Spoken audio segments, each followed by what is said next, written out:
A good book can change your life. কিন্তু এটা কথা, সেই কিতাপখনত দিয়া যিবোৰ প্ৰয়োজনীয় কথা, নীতি নিয়ম আমি মানি চলিব লাগিব।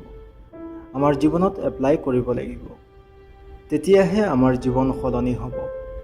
আপোনালোকে সফল মানুহবোৰৰ কিতাপ পঢ়াৰ অভ্যাসৰ কথা নিশ্চয় শুনিছে। সফল ব্যক্তিসকলৰ ইণ্টাৰভিউটো কেতিয়াবা তেওঁলোকে উল্লেখ কৰে যে কিছুমান কিতাপে কেনেকৈ তেওঁলোকৰ মানসিকতা সলনি কৰিলে, তেওঁলোকৰ জীৱন চেঞ্জ কৰিলে। সেইবোৰ কিতাপ পঢ়িলে আমাৰো জীৱন নিশ্চয় সলনি হ'ব। সেইবোৰ কিতাপে আমাকো নিশ্চয় নতুন পথ দেখুৱাব। There are 3 types of education: academic education, professional education, and financial education. এই তিনিও ধৰণৰ শিক্ষাৰ আমাৰ প্ৰয়োজন। বিশেষকৈ ফিনান্সিয়েল এডুকেশ্যন লাইফ লং আমাৰ প্ৰয়োজন হয়। গতিকে এই ভিডিঅ'টোত ফিনান্সিয়েল এডুকেশ্যনৰ বিষয়ে আলোচনা কৰিম। ভিডিঅ'টো স্কিপ নকৰি শেষলৈকে চাব।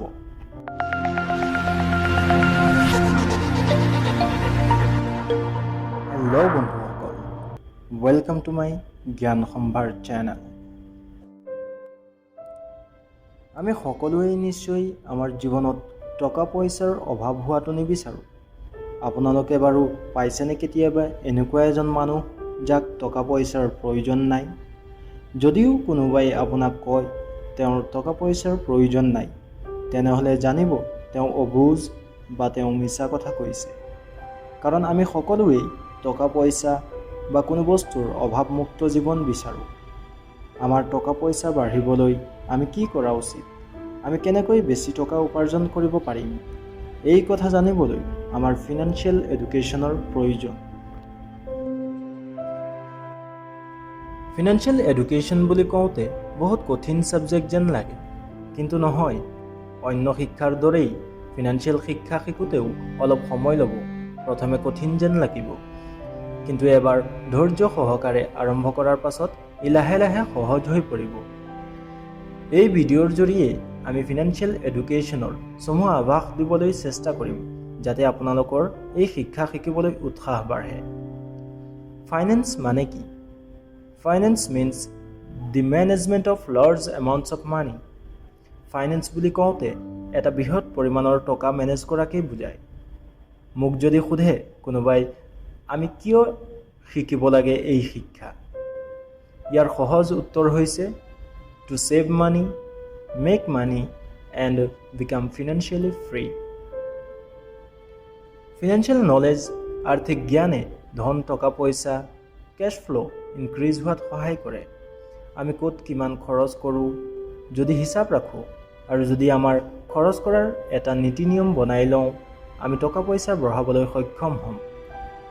যিকোনো কামৰ আগতীয়াকৈ প্লেন কৰা, সাৱধানতাৰে বাজেট বনোৱা, বুজ বিবেচনাৰে খৰচ কৰিলে কঠোৰ পৰিশ্ৰম কৰি কেমোৱা ধন হেৰুৱাৰ পৰা বাচিব পাৰিম।